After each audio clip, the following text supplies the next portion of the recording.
For episode 139 of the Wise Guys podcast. I am your host, Brandon Capozziello, and back with me again, Adrian Pineres. And we are here to discuss a week. We took a week off, little scheduling conflicts, but we are back and we are here to discuss UFC 295. It is upon us this Saturday night in New York City, the Mecca, Madison Square Garden. Headliner.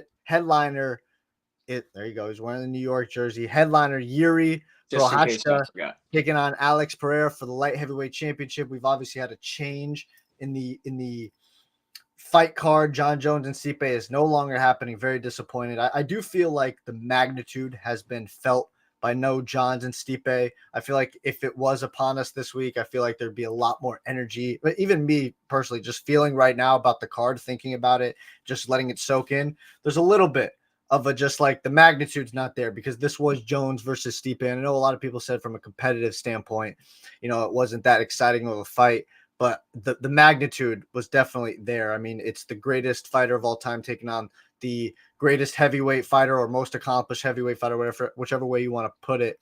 And it was possibly Stipe's last fight. It was possibly Jones's last fight in Jones's town, MSG. You just felt that, right? But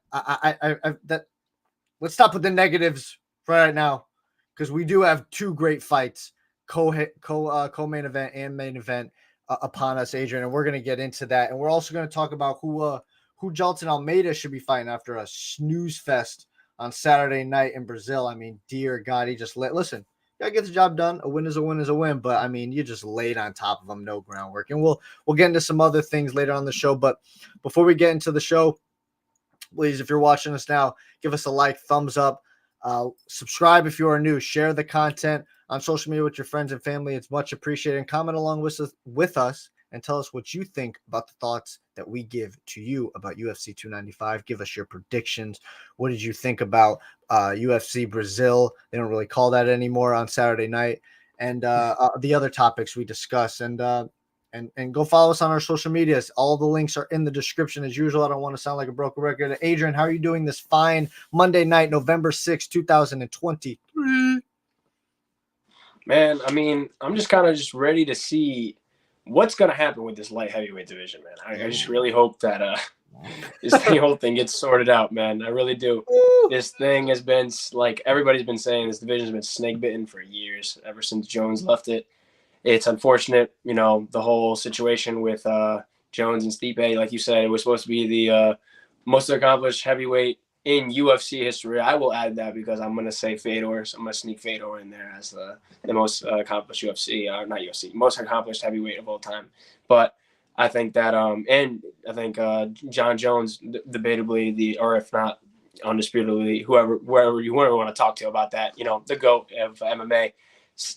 Possibly the last fights. Who knows? I personally am leaning hoping that Ngannou fight happens. But besides the point, like I said, I think that this was possible. I think that this was going to be probably the hype about the night. Not Jiri, and no taking away from Jiri and Alex, but it's John Jones and Stipe Miocic. So I think that's enough said right there.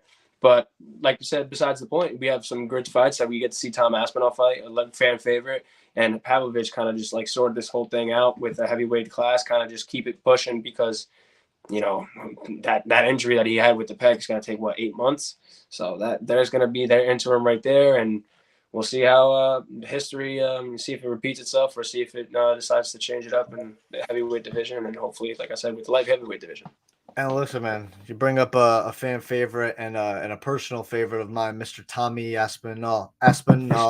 Tommy Aspinall. Nah. Listen, Tom Aspinall, I've been following this guy since I believe it was the pandemic time when I was first introduced to him. I think that's when he debuted in the UFC. And he just started racking up wins. And I think the one that eye-opened it for me was the Andrei Arlovski fight that he had. And I understand Arlovski was over the hill at that point. He wasn't the same guy, really old. I think he was in his mid-40s, if I'm not mistaken. But the way that Aspinall finished him, because Arlovski hadn't been getting finished at that point. Actually, he was he was being very competitive, and Aspinall was able to finish him very well. And it was just that one opened my eyes about like, whoa, okay, I'm going to keep my eye on this guy. And then he just kept winning and winning. And then I remember the culmination, the supposed culmination of him versus Curtis Blades in London main event, and just the terrible, just right out of the gate, he tears his knees to shreds, and basically spends a year on the sideline, comes back the next year, this past July, once again in the same place, same venue, headlining against Marcin Tybura, and finishes Tybura in quick fashion. I mean, he even said after the fight, he was like, I didn't even put any that much power into that shot. Like, it wasn't a knockout type shot, but caught him right in the button and put his ass down. And I'm so excited for that fight. This fight, Sergey, we're going to get into it. Let's get into it. We are in for two great. And when I mean great, I mean possible. And I know we're leading towards the end of the year. We got basically 2 months, less than 2 months left in the year, Adrian. Yeah, we'll talk about what's going on after the year. But no. Two possible fight of the year candidates in Yuri versus Pereira and Pavlovich versus Aspinall. I mean, these fights, that's how good that these fights are. And so let's stop kicking around the bush, Adrian. Let's get into it. Let's start with the main event of the evening. The former UFC light heavyweight champion, Yuri Procházka, is coming back after almost a year layoff, just destroying his shoulder. Apparently UFC doctor said it was the worst shoulder injury they'd seen. He is coming back to take on Alex Pereira, the former UFC middleweight champion, moving up to light heavyweight after beating Jan in late July. And they are fighting for the vacant light heavyweight championship because Mr. Jamal Hill tore his Achilles. Shout out to Jamal, hoping for a speedy recovery there. Tore his Achilles, and he had to vacate his championship that he had won from Glover. It's just been a confuzzled mess in the light heavyweight division. But what a fight we got upon us. And the way I look at this, Adrian, Yuri versus Pereira, I mean, I've been eyeballing this fight for a little bit because I've just been like, ever since the end, I think even maybe before Izzy versus Alex too, I was looking at this because I was like, there'd been rumors that Pereira was going to move up possibly after the fight, regardless of the outcome. And I was looking at this and I was like, dude, a Yuri Procházka versus Alex Pereira fight just gets me rock hard. I mean, it is just an incredible fight. I mean, those two guys, violent to the max, Adrian. I mean, it's not even like these two guys. Yuri is a guy who literally goes in the mountains shirtless in just boxers and roars like a goddamn mountain lion and punches trees and trees and shit. And Alex Pereira is just a guy who looks like he will murder you at any point in time, even if he's having a great time. He's just got that face. What a fight we got. I'm going to tell you this right now, what I think. My instant reaction to this fight of what I believe is going to happen is after watching Alex versus Jan, and I know what Yuri's about, I think Pereira isn't going to be as fast as Yuri. I think Yuri's going to be faster. I think Pereira, we know Pereira is more of a stalker. He doesn't put a lot of output out there, but he stalks you, right? Yeah. And so I would imagine he's probably going to try and put Yuri on his back foot, and I would imagine Yuri is probably going to would welcome that because Yuri's a wild man and he likes to move around. He likes to fucking, do all his crazy shit. Yep. But I think Yuri's going to be faster than him. And I'm interested about the power with Alex, right? Because we've known this about Alex, right? He's about probably fight day 230-ish, maybe 225-ish, fighting at 185. So that's why that Jan fight kind of eye-opened me, where I was like, he wasn't able to put Jan's lights out. So my question is now, was Alex being sort of a quote-unquote weight bully, right? Where he was coming down from such a massive weight that he's knocking out these 185ers, but now he goes up against a 40-plus-year-old Jan, who we'd seen be finished before, and he wasn't able to put Jan out, and Jan was gassed to the gills at the end of that fight. I mean, he barely was holding on, and it was in Utah too, so it was even worse, the altitude. So that's my question there. I've got Yuri taking this fight. I think it's going to be back and forth. I think it's going to be a close fight, but I see Yuri getting the finish. I do think this ends in a finish. I don't see this going to the judges' scorecards. I think a TKO or KO is the way to bet this, but I would take Yuri Procházka to be your and new two-time UFC light heavyweight champion. What say you, Adrian? Wow. I mean, Yuri's been out of it for a while. I mean, I think that like you said, we all know what Yuri's about. He's trying to, He's trying to pick you apart, like when you strike him. You know, he's very, like you said, he's very welcoming to the pressure because he's a wild animal. He'll really throw out something unorthodox. And if that thing lands on you, whatever it is that he throws at it, you'd rather be a grapple attempt into a submission or even just a crazy unorthodox elbow or whatever. If that lands, you're in a world of trouble because this is not a light heavyweight division, especially for Alex. You did touch on that. Is he a weight bully? I think that, yes, I think to an extent he is, but I don't think I'm overestimating his power either. I think it's there because, like you said, you had Jan very tired, and I don't think that was as much to do with his wrestling game as it was to do with body shots. Like Pereira knows how to pick his shots. He knows where to land, when to punch where, how to pressure you. Like you said, stalk his prey, make you really on the back foot, make you really worry. And I think that with that being said, I think Pereira has to really adjust to the weight class. And I think that first fight being what it is, I think every fighter said the same thing. McGregor said the same thing when he went up to fight Nate Diaz, excuse me. He said, the normal shots that I was hitting at featherweight that were knocking people out was not knocking Nate out. And respectfully, Nate's chin, I don't know if anybody was going to really, at that time, knock him Hall out. Hall of Fame chin, Nate Diaz. You know, yeah. So, but I mean, besides the point, I think the theme stands that, yeah, he's gone. He's kind of realizing maybe I gotta put a little extra in my shoulder, a little oomph into that one next time. And yeah, it's gonna cost more in the gas tank, but it's gonna be better than going 5 rounds with somebody like Yuri Procházka, these top guys at light heavy. So I think that if I had a personal opinion, I think that because of more recent activity, and on top of that, just the striking game experience that Alex has ahead of Jiri, I think that I'm going to give it to Alex by knockout. I think probably gets it done by 3rd, 4th round. You got Alex by knockout. Interesting. And I'm mistaken. Yuri hasn't fought in over a year now. He's been out for basically a year and a half. His last fight was in June of 2022 against Glover in that crazy ass fight. Listen, like I said, I do see this fight ending via finish. I could easily see Alex getting the finish. Listen, I'm not gonna sit here and say Yuri's an insanely talented striker. Both these guys are elite strikers. There's no right answer. No, there's no right answer. What I'm saying about Yuri is I know how hittable Yuri is. He does take chances and he gets hit. But he's got a chin. He's shown he's got a chin. I know Alex has got that power, and you alluded to that. And I'm just saying, I think Yuri is going to be able to find the shot before Alex is able to find the shot on Yuri. And it's going to be interesting. And I know people might say are kind of coming out where should Yuri go for the takedown, right? Would it be smart to go for the takedown to test the grappling? Sure, maybe. But I think, listen, Yuri's going to do what Yuri's going to do. Like, Yuri is kind of like, I guess you would say, the new Tony Ferguson. This man is just going to pull things out of the hat. One of the reasons that Glover-Yuri fight was so great, Adrian, was because of the low, and no disrespect to either man, but the fight IQ that night was possibly below 0 for both guys.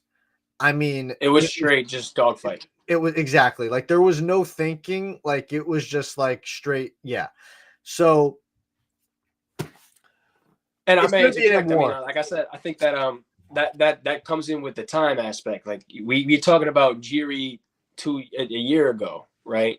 Yeah. So what's to say with time? He's not looking at what he's looking at, or maybe he's doing what he needs to do to become a better fighter, or maybe not. Who knows? But at the end of the day, we have the ability to see. Obviously, this is the simple and obvious answer: is that he's either going to be better or worse. It's going to be better or worse. And if he is the same exact Jerry Procházka as he'd been before he got his injury, I have Alex winning this fight. That's just the way it is. You know what's crazy though that I'm just realizing right now? So the last time Yuri fought was June 2022. Okay. Mm-hmm. Pereira has fought 4 times in that span. He fought in July. Izzy twice. He fought July 2022 against Strickland where he knocked him out in the first round. Then he fought Izzy 2 times, November then April, win-loss. Then he fought Jan so he has been super active, Alex. I'll say that. And that comes from the kickboxing days where these guys were basically taking fights on fighting 1 week at a time, basically multiple fights per night too. And to shout out Alex, making it into the Glory Hall of Fame.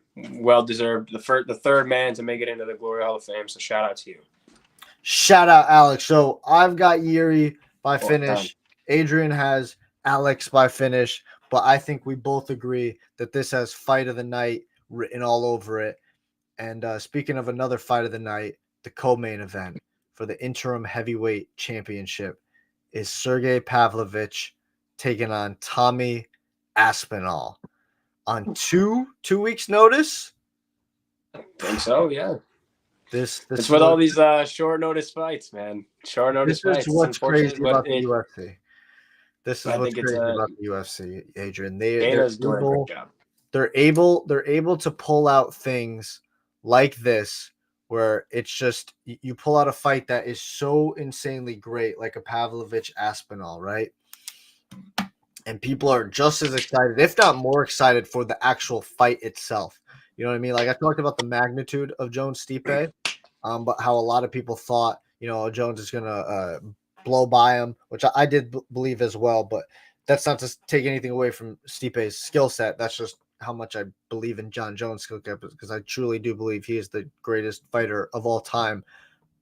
Ever, like anybody that steps to John Jones, I believe they're going to lose. I believe that's just how great John Jones is. I believe he's the baddest man on the planet, the scariest man on the planet, the scariest person on the planet. Like that's what I believe about John. So, but this fight, in terms of the fight, I mean, Tom Aspinall, Sergey Pavlovich, you can't get any better. And I think that these two guys were booked twice before against each other.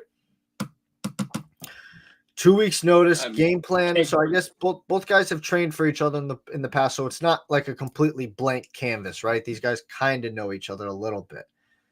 Aspinall is coming. Go ahead. Yeah, I'm just going to see if I can confirm exactly when this happened. Yeah. So Tommy obviously came back in July and finished Tybura in the first round. So not much octagon time for him. And Sergey's last fight was against Curtis Blades. He's had a couple in April of this past year, where he finished Curtis in the first round. He's actually finished everybody in the first round for the past 7 or 8 fights Sergey Pavlovich has. That is absolutely insane. So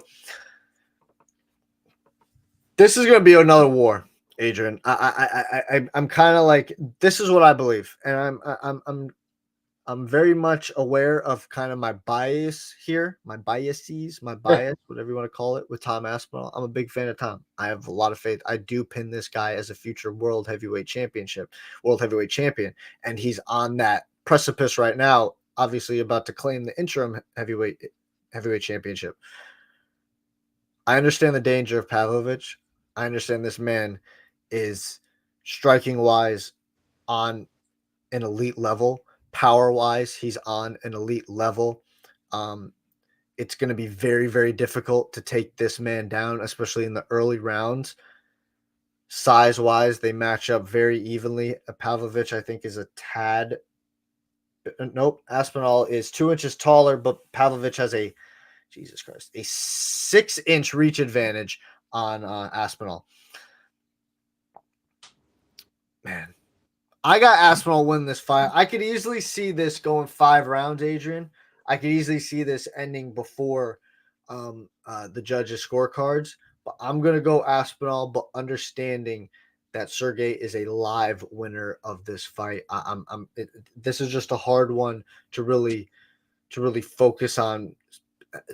Help me. I'm at a loss for words, Adrian. Help me out here. I can't blame you, because this is like the equivalent of just heavy hitters just going in there and seeing who cracks first and who falls first and who hits the money shot first. I will say Aspinall has got the better ground game, though. If Tommy, absolutely. I mean, I don't think Pavlovich even tries for takedowns at all. I don't realize if I was looking at it correctly, but I think that regardless, these guys, you pointed on the striking prowess that they have. You pointed upon the power that they have. These dudes are knocking these guys out. Every guy they've gotten, they're not going to, like, Aspinall's knocked out 70% of his opponents, basically. And Pavlovich knocked out 83% of his opponents. So if you put money on one of these guys getting knocked out, you're probably hitting. Like, that's all I'm saying. Like, I don't, unless these guys just completely will it out the entire way and it's a straight bloodbath, and you see that dogfight, that you see that fight of the night, then that's just what happens. Or we just get a snooze fest and people are just afraid to hit each other. But I doubt that's going to happen. I think this is going to be either first or third round knockout and I think you can just fill in the blank with anybody, to be honest. I don't even have a personal preference. I don't even have a personal choice in this. I think it's just that's how close it is. Just gut reaction. If I had to flip a coin, and I would give it to Pavlovich because he's a little more experienced, and he, like you said, more and for the same reason I said last time, he's just got more recency in the cage. He gets a little more familiarity in there. I think Aspinall could easily come in there. He's the fresher fighter, age-wise. He was the backup for the original fight. You are true for that, and that he is the backup for the original fight. But regardless, I think that Pavlovich, I think he's a little more seasoned in there. So I think that for that reason, I'll give it the same reason I gave it for Alex too. Just more recency in the cage. Yeah. I'll give it to Pavlovich. But like I said, you can easily just flip a coin, put it down. All right, bet that guy on knockout, and you'll probably win something. I can't wait. So I can't wait. It's gonna be a banger. I can't wait. Exactly. I can't wait. I don't think either of these fights are going to disappoint. I think these fights are going to be. I think literally, I'm not even kidding. I think both these fights can be instant classics, in my opinion. Absolutely.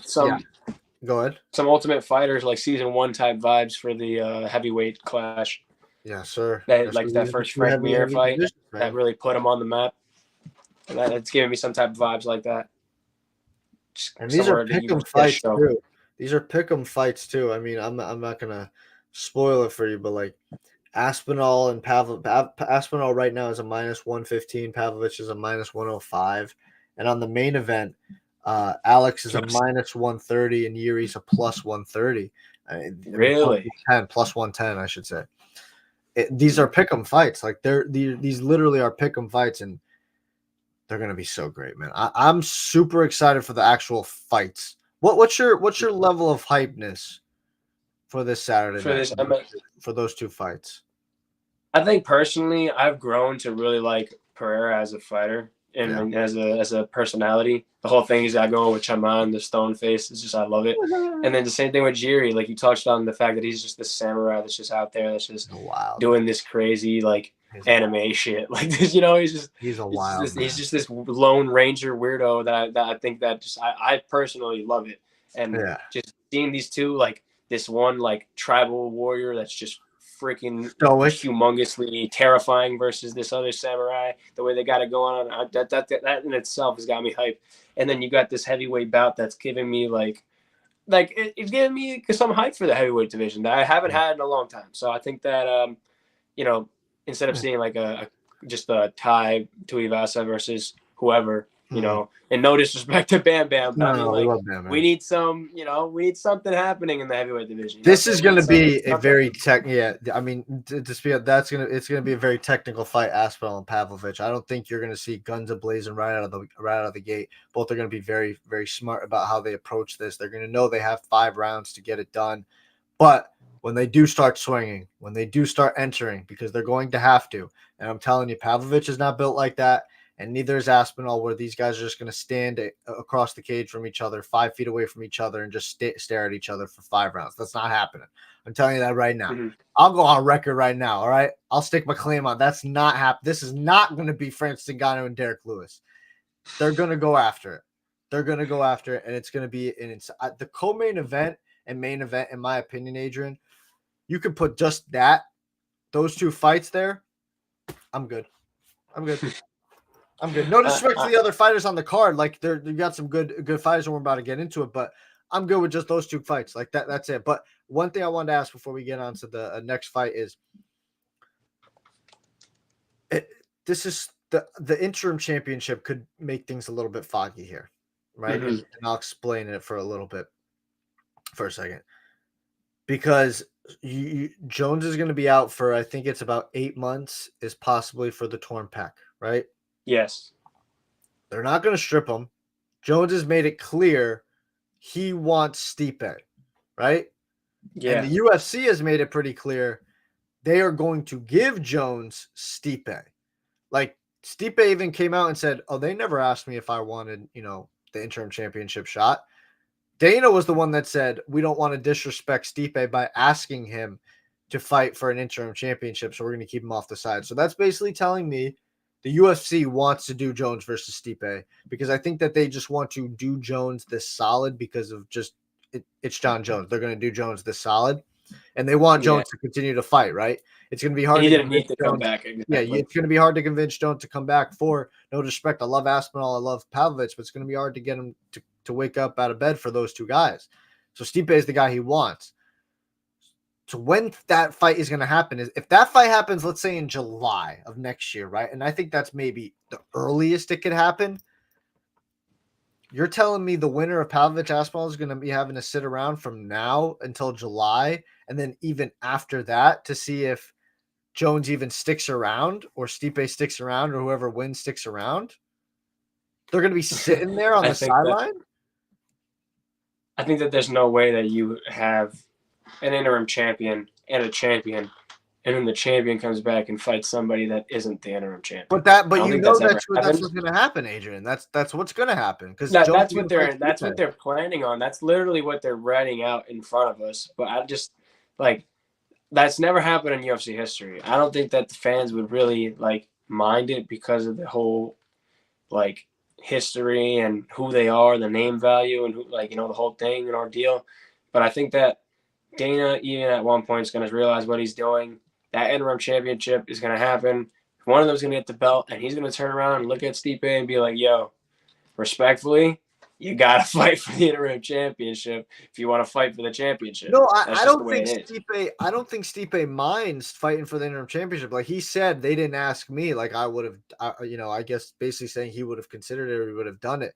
I don't think the UFC wants to give Stipe that fight. I think that's whole a cover of they're not respectfully not asking. That's a cover of they basically don't want to say, yeah, we're giving Jones this solid. We're waiting for that because basically what they're saying is, let's say they gave Stipe the fight. They don't want to risk Stipe losing to either Aspinall or Pavlovich and then Jones being like, okay, well, now I'm not coming back.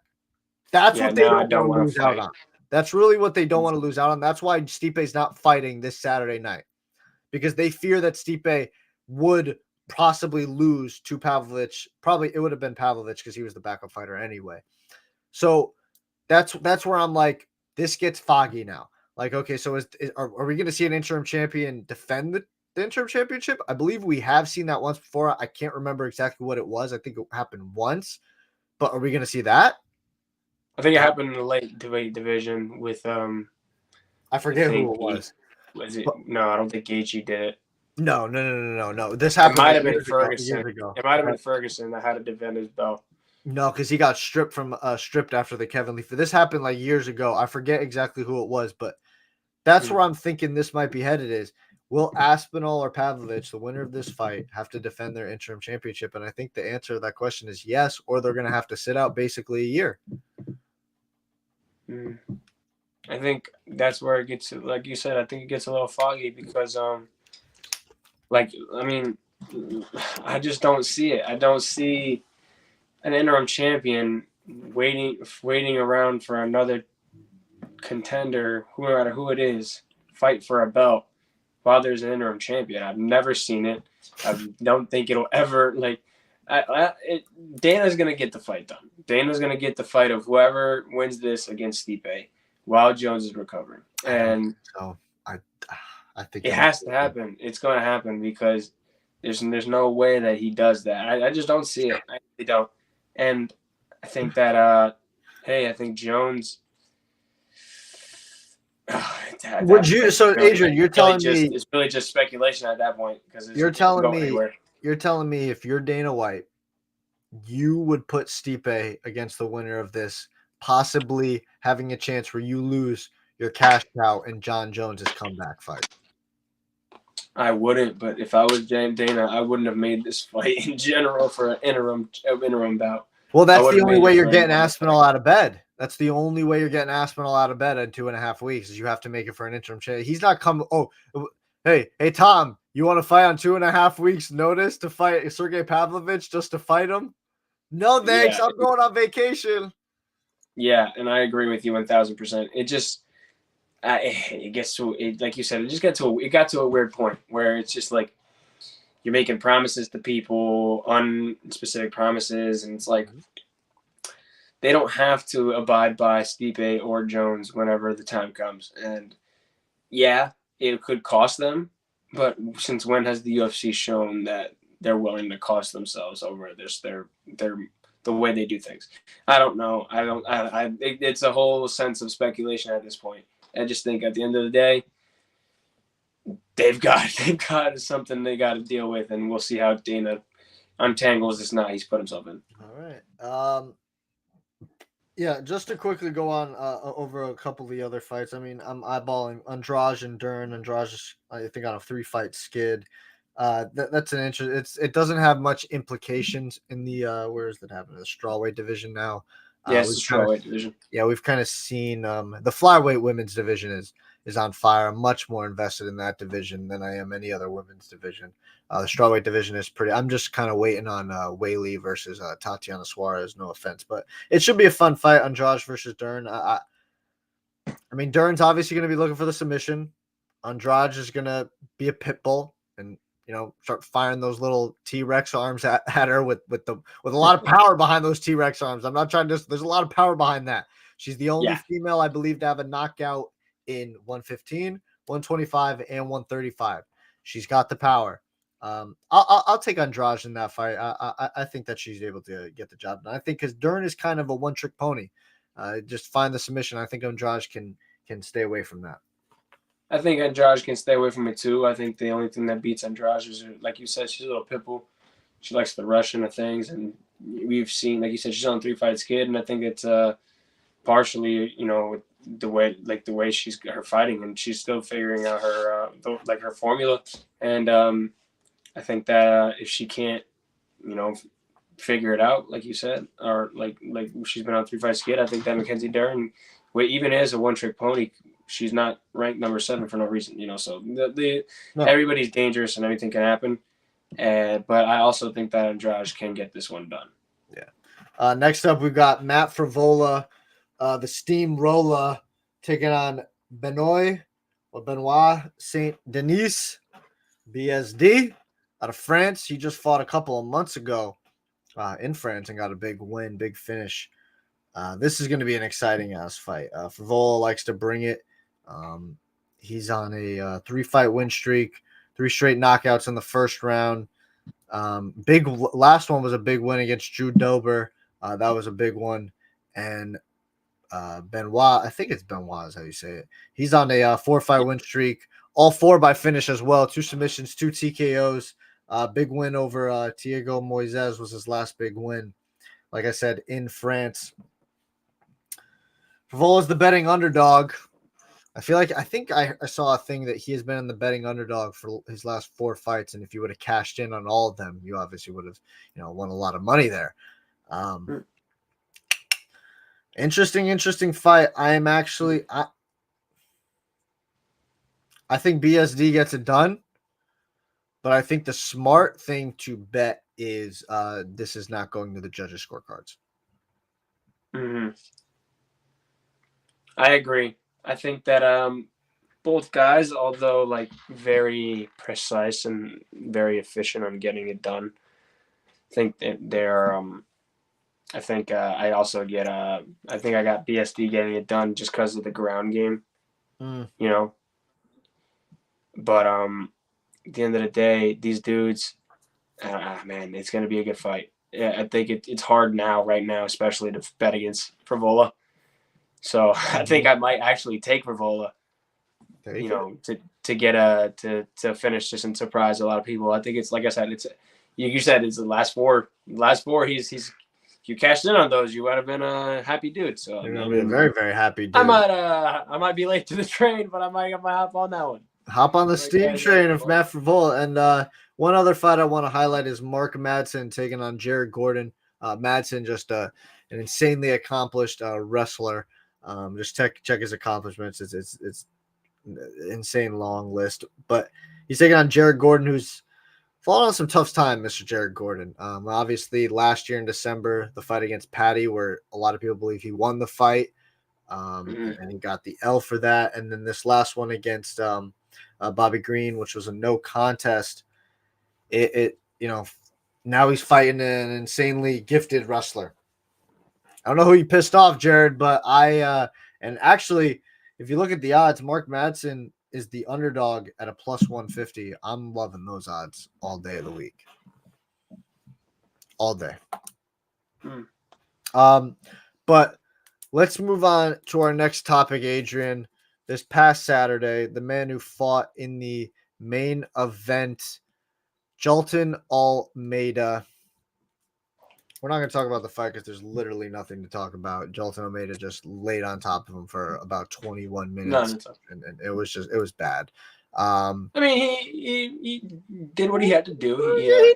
He nullified what was the Black Beast in Derek Lewis, but I mean, was it anything? I mean, like Dana White likes to say, and I may slightly agree and find myself disagreeing at some points, is that you're putting on a show and you're entertaining fans, and this is a fight. So I mean, like, yeah, he did what he had to do and he won the fight, but if people don't want to watch you fight, no one's going to pay you to watch you fight, and that's kind of like the problem with the way things are happening with the system.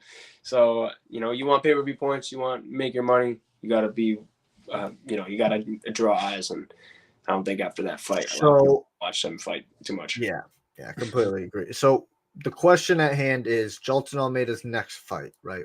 Who do we think he should be fighting at, right? He was supposed to fight Curtis Blades this past Saturday, and I think that would have been a much more entertaining fight because Curtis Blades is actually one of the very few heavyweights that can wrestle.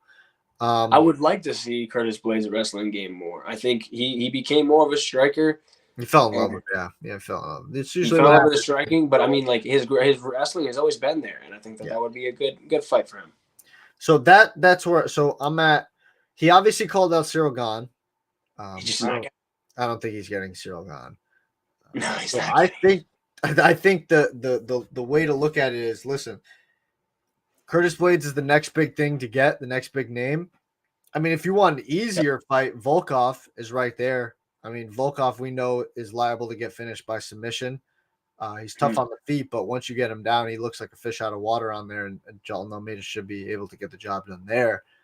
So either Blades or Volkov, and I think we should just rebook Blades versus Jailton Almeida, because I think that's the biggest name for Almeida to take, and I think Almeida, with a big victory, a big finish over a guy like Curtis Blades, I think that this is one fight, and I know it, Monday morning quarterback and stuff, but one big performance, Adrian, we all know this, that it'll get you right back in the good graces, and so that's why I take the Curtis Blades fight. You kind of got cut out for me for a little bit, so just run it back for a little bit, just that last bit. Take the Curtis Blades fight basically, because you want, because when you fall out of the good graces, right, which he probably has, is one great performance, one great finish will get you right back in the good graces, and people start talking about you a lot higher again. So that's why I say take the Curtis Blades fight, biggest name, and you'll get right back in the good grace with a big finish. And to piggyback on that point, I think that it depends on what, like, this was where my answer was going to be. It depends on what the UFC wants to do with him. Like, he was a snooze fest, but it's not like we haven't seen former champions. And not say he's a former champion, but we have seen like Izzy have snooze fest fights, against Yoel Romero. And we had other snooze fest fights against guys that are, bigger names, but for some reason the UFC just knows that they can cash in with them because they're those guys. And it just depends on the direction they want to take with him. I think him being a grappler as well as a snooze fest type of guy is not a really good mix in the UFC. So I think that Derek Lewis fight was already made to see what he was going to do against a big-time striker and heavier hitter like Derek Lewis. So I think with that being said, I wouldn't be surprised if he did get a Bam Bam or even a Curtis Blades. But if he does get Curtis Blades knocking on his door, then that would be, like you said, that's the shovel you take and you dig your way out of the situation you put yourself in with Saturday night's fight. Yeah, I think the Curtis Blades fight just should be rebooked. I think that's the fight to make. All right, let's Definitely dive agree. into a little bit of Ngannou Fury late reactions, right? We won't spend much time on the fight exactly, but I mean, We listen, can get right into it. I'm gonna say one thing. Sorry to interject, but just look back at the last episode we talked about it. We both called it. Just gonna say that we called it. There's no way they were gonna. If they got a decision, there was no way that Ngannou. Oh, you mean about that? Oh, okay. Even if you watched, even if he did win the fight, just saying. I thought I was laughing because I thought you were making a joke about we called it of like everybody basically said Tyson Fury is going to win this fight going away, like it's going to be a walk in the park. And listen, everybody was wrong about that point. Yeah, that too. Yeah, I've given Ngannou the praise. He surprised the shit out of me. He shocked the shit out of me. I did not see that coming. Obviously, looking back on it, Monday morning quarterback hindsight's 2020. I think a lot of people forgot about the aspect of, and I don't know how we could forget when it's staring us right in the face. These are two very large individuals. They're heavyweights. So when you have heavyweights, that's why this is why Floyd and Conor, Floyd kind of made it look effortless towards the later of the rounds, and kind of a lot of people say Floyd carried Conor in the early rounds too. This one, one shot's putting you out. Conor doesn't have the type of it's hard to find a guy in those weight divisions in boxing. Ford F-150 hands to knock you out in one. This one, it's the heavyweights. That's what I think a lot of people overlooked. And one shot, this guy behind the ear, you're going down. And like that's I said, exactly I give it all up to Francis. I mean, what a hell of a performance! Check hook, drops Tyson, and the crowd goes wild. If that was the MMA, I promise you this: Tyson Fury is in a world of trouble if that is the MMA, because they're talking about this whole thing being the baddest man shit. I'm sorry, it's boxing, not MMA. And you know what I'm saying? Like, yeah, man, it's just a crazy, crazy world. I mean, Ngannou, like you said, proved me not only wrong, but surprised me in a very big way. I think that it was like you said, it was a puncher's chance, but he really looked clean there. He looked like Tyson Fury was kind of trying to open his guard up, pick him apart, get him to open up with his jab, and he never really. He was there. He was ready. He was moving. He was not giving up anything. He wasn't opening up too much, and he just, like I said, when he connected that left hook, I was like, I was surprised. Like, you're telling me this dude's knocking down the lineal heavyweight champ in the world? It's not a lot of people can say that they've done that. Heavyweight boxer currently walking the face of the earth. Yeah, so I mean that Ngannou, I think that he's got a nice avenue into boxing after that. My God, I think, and yeah. So let's talk about it, right? Like, what's next for Francis Ngannou? We'll start with him first. Who should Francis Ngannou fight? I think we're all in agreement. I think it's kind of gotten out that his next fight match, whatever you want to call it, is going to be boxing. 1,000%. Yeah, because the money's there, and you put on a great less health issues. I think it's Deontay Wilder. Whew. Really? I mean, it's because here's why I say that, right? Because Eddie Hearn was on Ariel, the MMA Hour. That would be banger. Last week, I believe it was, after the Ngannou fight. And he said he was interested in the AJ Francis fight now. Rumble in the Jungle 2 in Africa, those two guys. But now I just saw, I believe it was today, AJ said, I'm not interested in the Ngannou fight. I want to be heavyweight champion of the world. So I don't know what the fuck's going on over there. I don't know. Okay, so that's why I'm like, it's more clearer in the Deontay Wilder path. You look at Deontay's wild enough where he apparently reports are he might come into MMA and fight for like to do a 2-fight deal of boxing than MMA. So I think it's match made in heaven. You do these two guys, the hardest hitter in MMA versus the hardest hitter in boxing, in a boxing match, in a boxing ring. Deontay Wilder versus Francis Ngannou. Let's get it on. I think that's the match to be made. I do. First of all, if I could watch Deontay Wilder throw like leg kicks and like head kicks for real, like cleanly, and watch some stuff like he takedowns and shoot for real, that man would look like a fucking freak of nature, bro. Like that would be one of the most horrifying things to go up against in the heavyweight division. Deontay Wilder with a ground game and some kicks. Damn, that would be unreal. But anyway, that boxing match, yeah, that it's just Ngannou, thank you for giving us something to really like spice up the boxing. Like it really gets like like first of all, AJ, I don't know what you're talking about. Like saying you want to fight. Like I don't know what you're talking about, bro. Like let's really be real about it. Usyk, you had the chance against Usyk.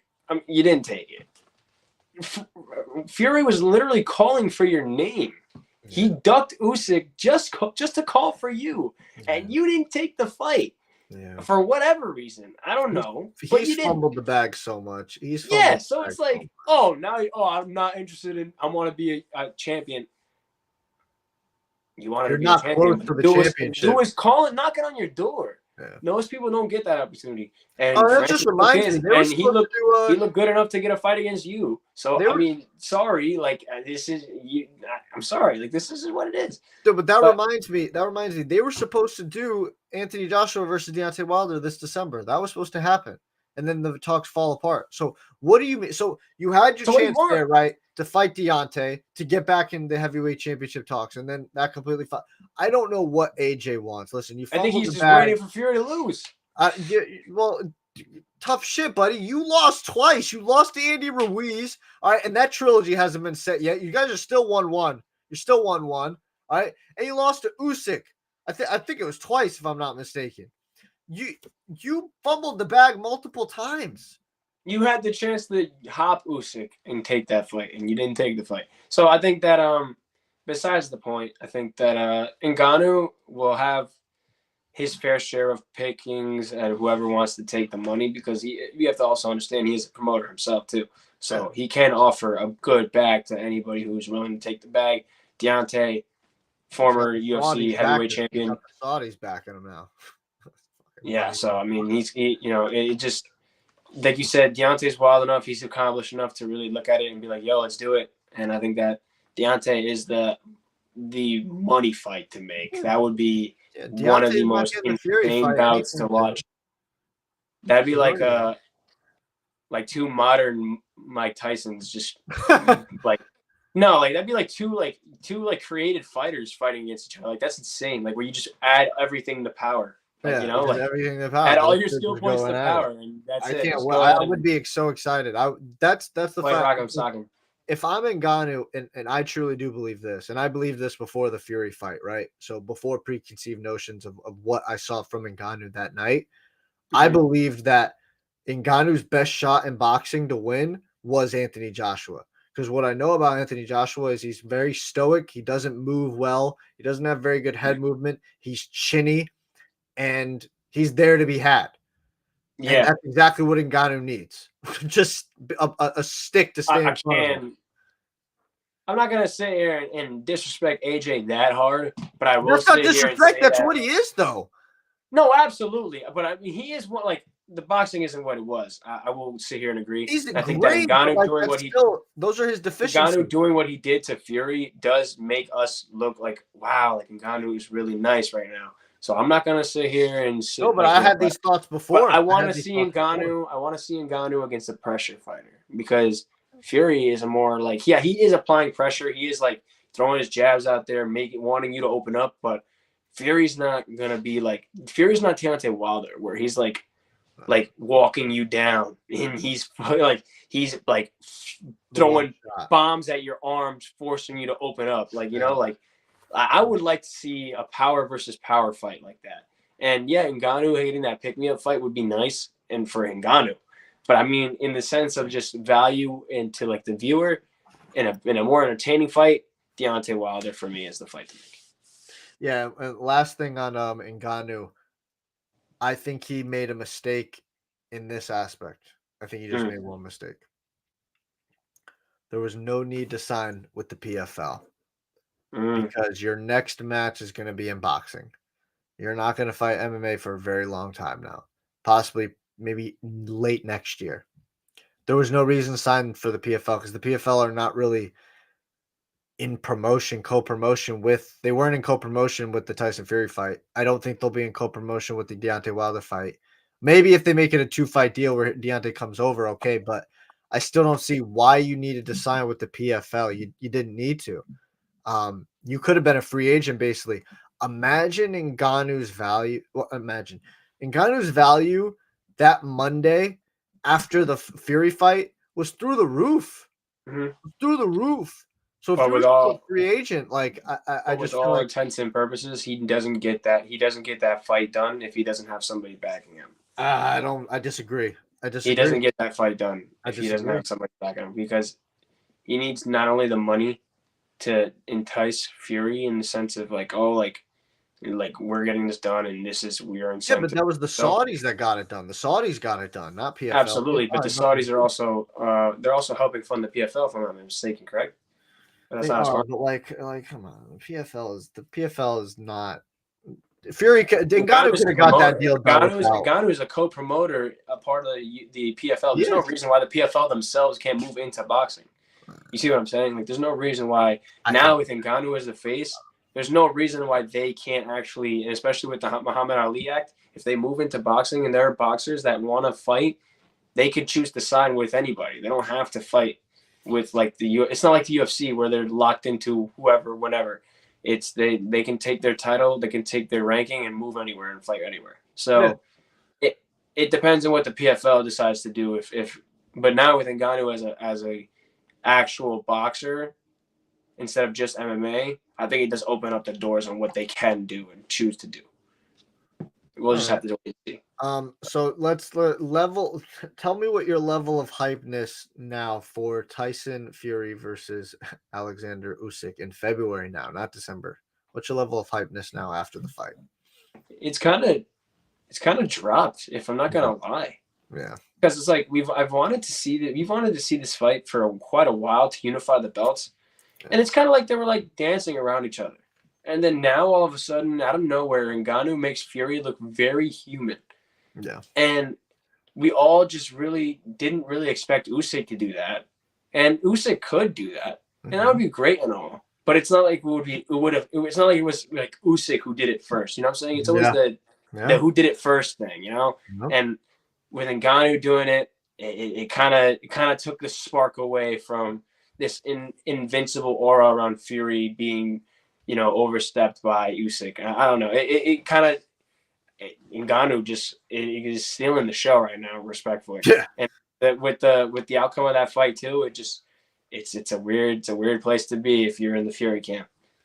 Listen, I'm with you, and I think the whole fight world is with you. We were excited for Fury Usyk. I was really excited for it. I couldn't be bothered now. I mean, it's gonna happen. I'm gonna watch it, but like you said, there's something to being the first person to make them.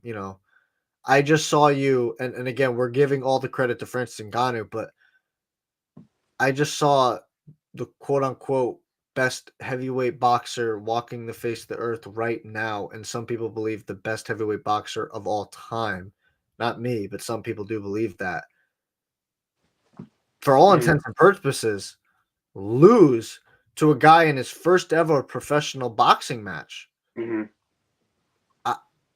I can't unsee that. I can't unsee that, man. Like you got the Fury won, and this is, goes back to this. Fury won the contest. Fury won the match. Ngannou won the night. Ngannou won the fight. Okay, I saw Ngannou knock you down. I don't. You said, my level of hypeness now for Fury Usyk is like I said, I'm gonna watch it, but I couldn't really be that much bothered about it now. Like, okay. And I want to tap into this here too before people are like, "Oh, but Deontay Wilder knocked him down," and he made him look human. Yeah, he did, but he also got knocked down himself. So but Deontay's also a professional boxer who's had multiple, and he was a heavyweight champion. It's a little different when you get a guy who's not a boxer come in and knock down the lineal heavyweight champion of the world, and then on top of that, have people actually speculating that he lost the fight, and not only on top of that, looked like he got ran over by a car next to the other dude who looked perfectly fine. Like, I'm obviously exaggerating, but his face was busted. Like, his face was busted. Like, Ngannou looked like he was fine. He could have taken another fight. He could have done another 5 rounds right after. Exactly. I mean, but Tyson looked like his face had a little little makeup on it. So I don't know what to say. The dude, when you look at it from the outside looking in, it's fishy, and that's just why boxing is the way it is.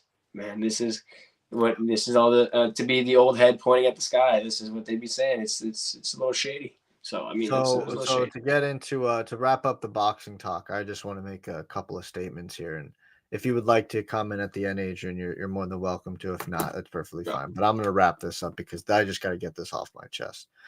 Talk about it. What we saw Saturday afternoon is case in point and exhibit A, B, C, all the way down to goddamn Z. Why boxing is dying and why boxing will never touch or reach the UFC ever again. Okay?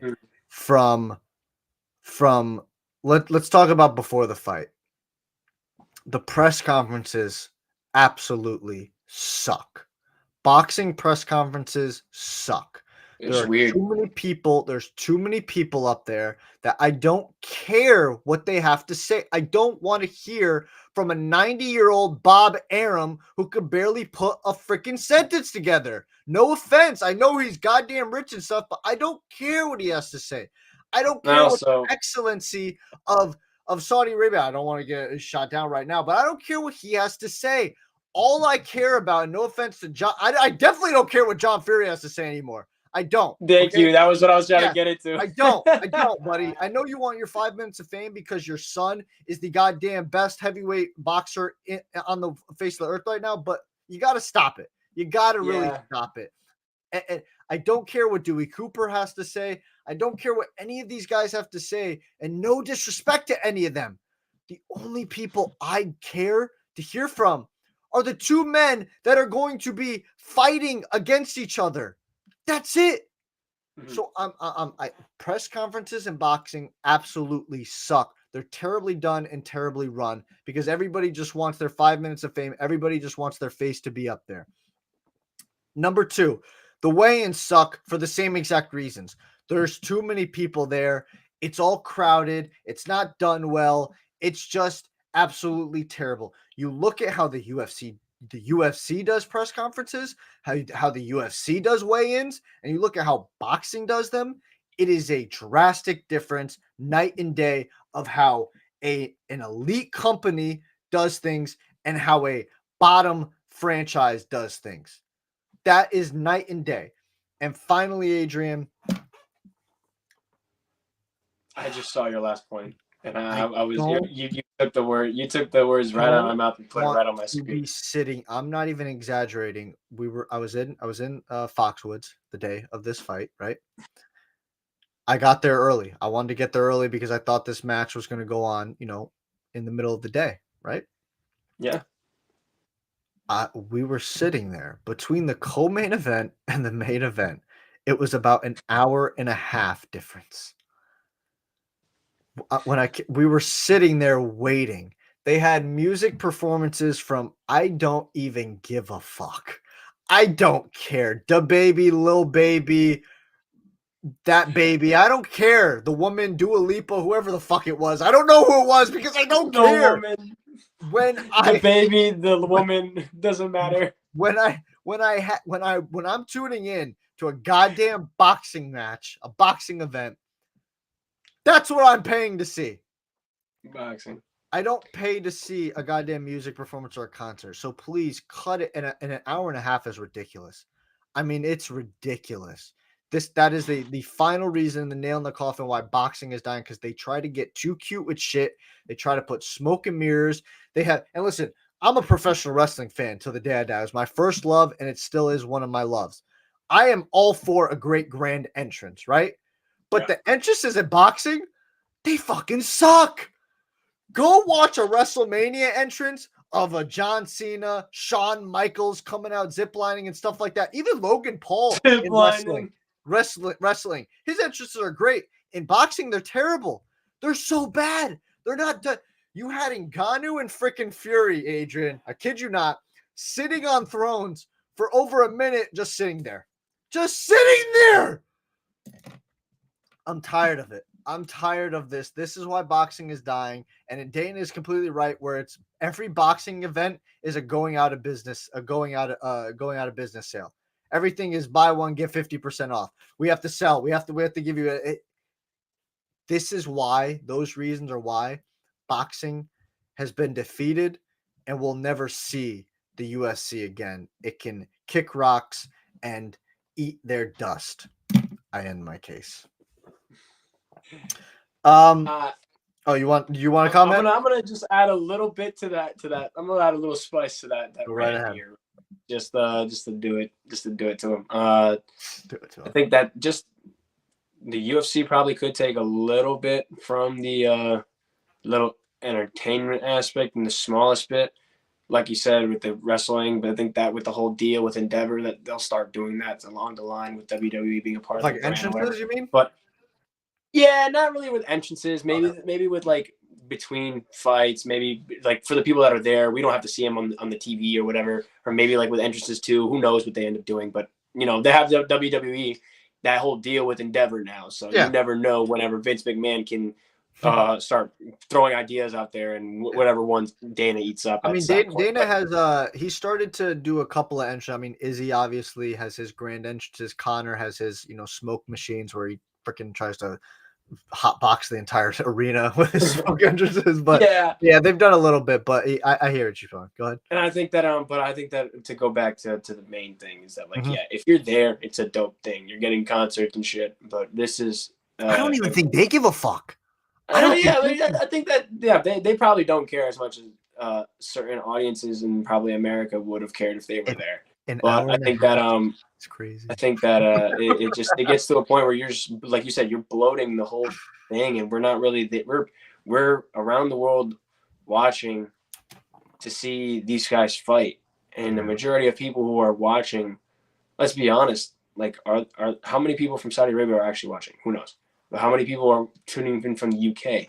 Probably a lot because they want to see Fury fight. How many people are tuning in from the US because they're UFC fans and want to watch Francis fight? Probably a lot. There are a lot of the UFC is now global. So like this was something that is going to pull in a lot of eyes, and I think that a lot of people either walked away from the TV, turned it off, and changed it to something else, or just completely fell asleep the moment that these performances started, and it was just not a good look. I don't think they made me rush to taking a shower and getting ready and stuff. I almost went to dinner with wet spots on my t-shirt, Adrian, because I ironed a little too late. I had to sit there with a goddamn blow drying the wet spots because I'm sitting there for an hour and a half, not thinking that these assholes were going to make us wait an hour and a half between the co-main event and the main event. That's ridiculous. And you know what, Adrian? Never have I ever seen that. No. And you know what, Adrian? I do have to say this. That's exactly why they didn't get my money either on that Saturday night. Wink, wink, cough, cough. Next up, final thing we'll talk about. We had a couple of fight announcements, Adrian. Yes. We'll start in January. We thought, or I thought at least, I don't know if you saw the report from Ariel Helwani. I think a week or a couple days ago, but see if I can get the official news up here for you. He reported that it wasn't finalized, but that the UFC was targeting Islam Makhachev versus Charles Oliveira, the rematch for the January card in Toronto, Canada, Ontario, Canada, I believe it is. Mm-hmm. That is no longer the case. The case is, or that was never the case, I guess. Like he said, it wasn't finalized, right? Mm-hmm. So the official fight for January, the main event, the co-main event is going to be Mauro Bueno Silva. I believe I probably butchered her first name. Bueno Silva taking on Raquel Pennington for the vacant 135 bantamweight women's championship, the one that Amanda Nunes vacated earlier this year. Surprisingly, Juliana Pena is not fighting for that vacant championship. I think a lot of people believe she was. I did. I thought we were going to get Pena versus Pennington for the vacant title. I don't know what's going on there. I don't know if Pena has upset the UFC brass in some way, or she is just not healthy enough to take the fight. But we're getting that as the co-main event. And the main event is the brand new 185 middleweight champion, Sean Strickland, the man of the people, the American champion, taking on Dricus du Plessis. Now we have been saying this man couldn't freaking catch his nut, but guess what, Adrian? He caught it. He got it, and I think he's going into it. Sometimes into it. What do you think about the fight? What do you think about the fight? Quick instant reactions to that fight, the January main event. Was the fight to make. Definitely was the fight to make. Yeah. I think that just by the order of things, regardless of storyline or not, was the fight to make. And he was the next guy in line, and yeah, why not? Let's do it. Let's go see them do the man dance, like Sean Strickland likes to say. Early pick. Who do you have it early right now sitting? Oof. Man, they're just both such weird fighters, you know. Like, oh my god, Drake is just so jittery, and Sean is just straight up shit Philly shell. So, I mean, personally, I think if Sean can replicate what he did against Izzy, maybe. But I think that Drake is a little more of a pressure fighter. I might give it to Drake just for that reason, that he is just more of a pressure fighter and he's not waiting for things to happen. Yeah. I think my early prediction is Sean Strickland gets the job done. I think he's actually able to get the finish. Listen, Dricus impressed the hell out of me with the Whitaker fight, but Strickland's a different animal. Strickland is going to be there. He's going to be in your face, like you said. He's going to be pressuring you. He's hard to hit. We saw that exactly with the Izzy fight, who's one of the best strikers ever to grace the octagon. So yeah, I'm going to take Strickland right now, but obviously things can change. Yeah, I might be still needing a little bit more from Sean Strickland to hop on that hype wave, but yeah. Yeah, and he already tweeted about what he was like, what the fuck's going on here? I'm fighting in Canada, UFC. What's going on here, guys? I'm the American champion. You gotta give me a chance. He obviously used some other words there, but next up we got he is Sean Strickland. He is Sean Strickland.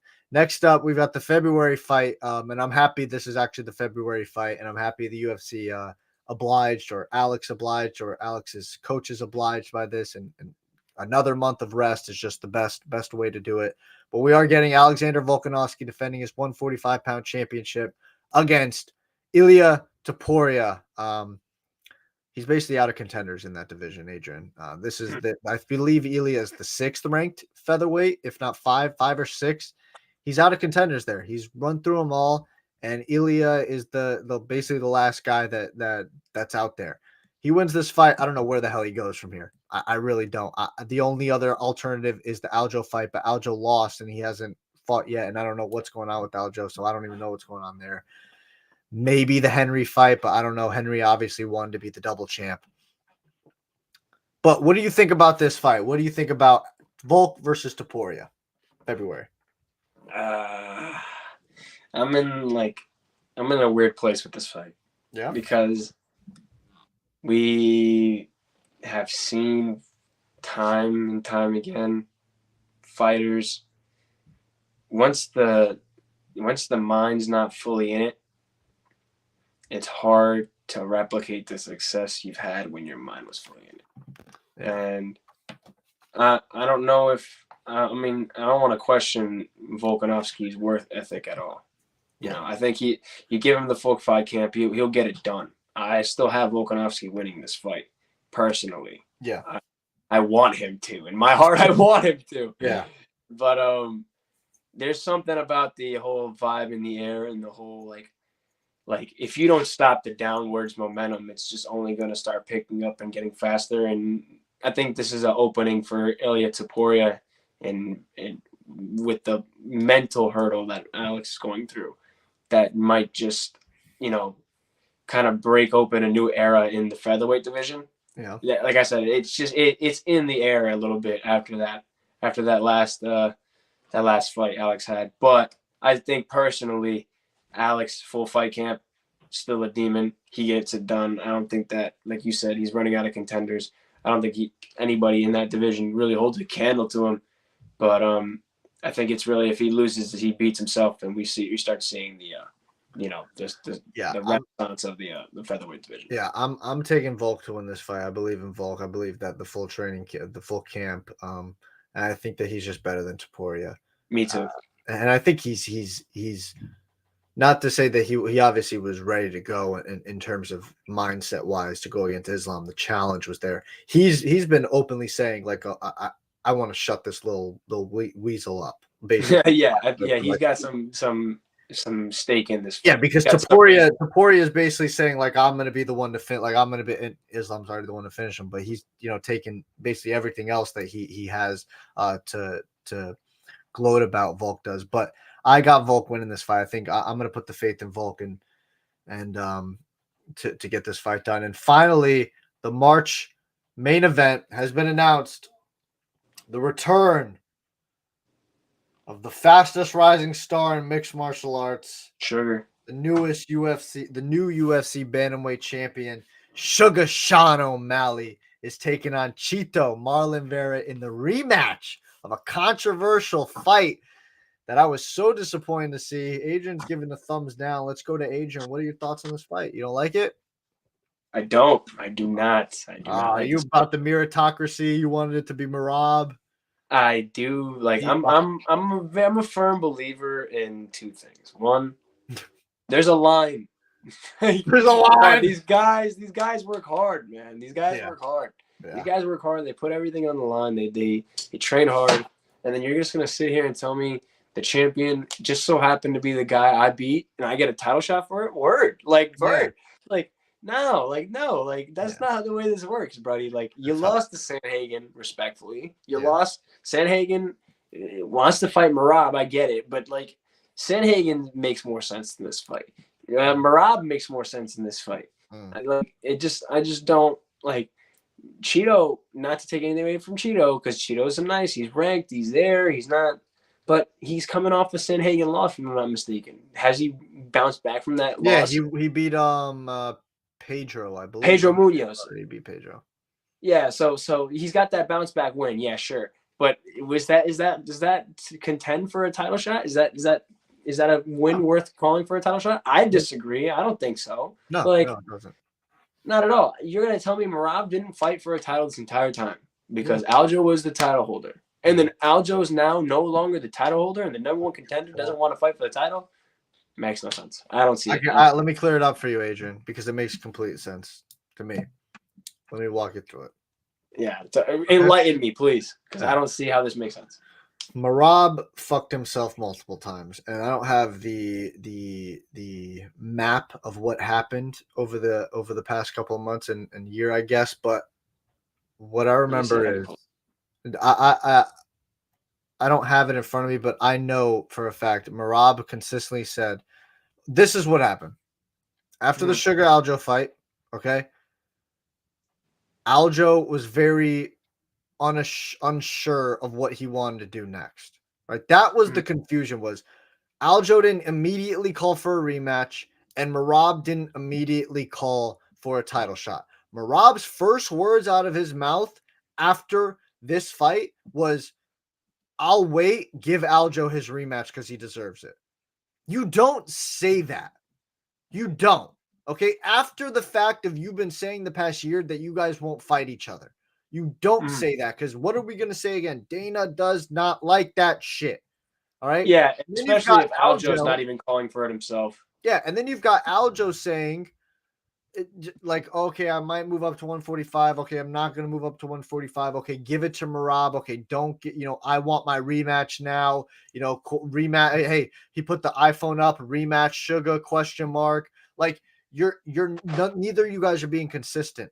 You have to stick to something. You want the shot, call for it. Okay? Don't do this grab ass type shit where you're saying this and then you're saying another thing and you're saying this and then you got don't do that. It's very clear.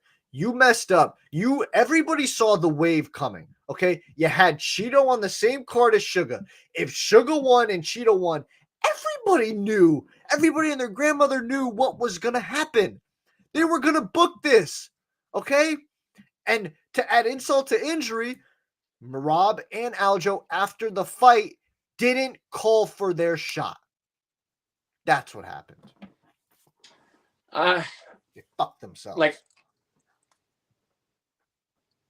they got nobody to blame. I don't know if you can hear me now. I hear you. I just had to say they fucked themselves, Adrian. That's what happened. Yeah, and I agree. I heard what you were saying too, because you started to get a little in and out towards the end of that. But I got your gist, because you're right. They did rush themselves. But let's even if we scrub those two off of the list of title contenders, right? Corey, you get Aljo out of there, who's number 1. You get Merab out of there, who's number 2. Cejudo is there at number 3. I don't think Cejudo deserves a title shot because he just lost to Aljo, so he's got to at least get a fight in there before he comes back. Yeah. And then on top of that, you got Sandhagen, who I think, like I said, Sandhagen is the guy to give him a shot, because he's coming off a win against the guy who's getting a shot, Cheeto. And like, what else are we? And then he was just training for what's it called, Nurmagomedov, and he gets a last second replacement, and he actually put on a good wrestling performance. So I don't. He's injured. Oh yeah, he is injured. You're right. Yeah, he's out. Sandhagen broke his hand. Yeah. You're right. Yeah, he's out. Oh shit. Yeah. So now, yes. Adrian, again, this is very clear, right? The 135-pound division, very clear. We got Cheeto versus Sugar. Okay, coming up. We've got Merab versus Henry. That's the fight to make. Okay. And then Aljo's got to figure out what he wants to do.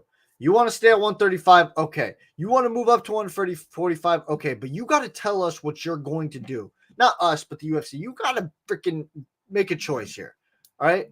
And then once Corey gets healed up, Corey will get a top-notch top fight. So that's what makes it very clear for me right there. And if Merab beats Henry, Adrian, then there is no more discrediting him. He's getting the title shot because you just beat Henry Cejudo. Yeah, 1,000%. But what the hell is Piotr Jan doing? Like, isn't Jan either just? Oh, he just lost to Merab. He just lost to Merab. Yeah, he either got injured or he's got a fight booked already. I forget what happened. I think he just got a fight booked, but I'm not 100%. Sure he just lost to Merab recently, this last year, I believe. Yeah, it was Merab absolutely destroying him where he broke the takedown record. Yeah. Oh man, it's a weird place right now, bantamweight. Yep. But yeah, now that I'm seeing the situation, I see why Marlon is the one getting the shot. But I mean, I don't know. It's a weird place to be. It's a weird place. Yeah, well, you know what? Get excited, Adrian, because we're going to see a show. We're going to see a wrong right-end by Sugar Sean O'Malley, a fight that honestly ended prematurely and was just a dumb luck type finish where he hits the perennial nerve and his leg basically falls out and falls asleep, whatever you want to call it, and Cheeto gets the finish. Now we're going to get that. Yeah, now we're going to drop foot. Now we're going to get that fight booked for the championship. It's going to be big, and I believe this all leads into, so if you're following along with us, guys, January, UFC 297. February, UFC 298. March, UFC 299. So now we know bingo is his name-o. UFC 300 will be taking place in April, and the headliner is, people, let's get it right, the return of Conor McGregor taking on Michael Chandler. It's not official, but I guarantee you that is going to be the headliner for UFC 300. Book it right now.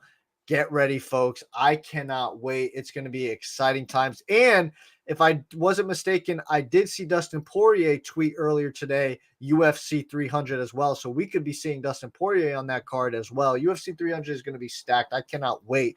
But that is going to wrap us up for episode 139. I cannot wait for UFC 295, the 30th anniversary, Adrian, of the UFC. I believe it's either the day before or day after of the actual first UFC 1 event. So exciting times. I believe the top 30 UFC fighters are going to be revealed either today or next week. We're going to be reacting to those, and we're going to be giving you guys our top 10 UFC fighters of all time. I've given mine before. Adrian will give his again, and I'll give you mine if I've made some revamps to my list as well. But we're going to talk to you guys next week about that. So get excited for UFC 295. If you stayed long enough with us now and heard us ramble and talk our junk, give us a thumbs up, like, subscribe if you are new, share the content. Comment along with us and tell us your thoughts on everything we discussed today. And follow us and subscribe to us and all that good stuff in the links to the description, our personals, the Wise Guys accounts. And enjoy UFC 295 this Saturday night. It's going to be a banger. It's going to be exciting. Can't wait to talk with Adrian next week, guys. I've been Brandon Capozziello. That was Adrian Pineres. And we are Audi 3 Foudy.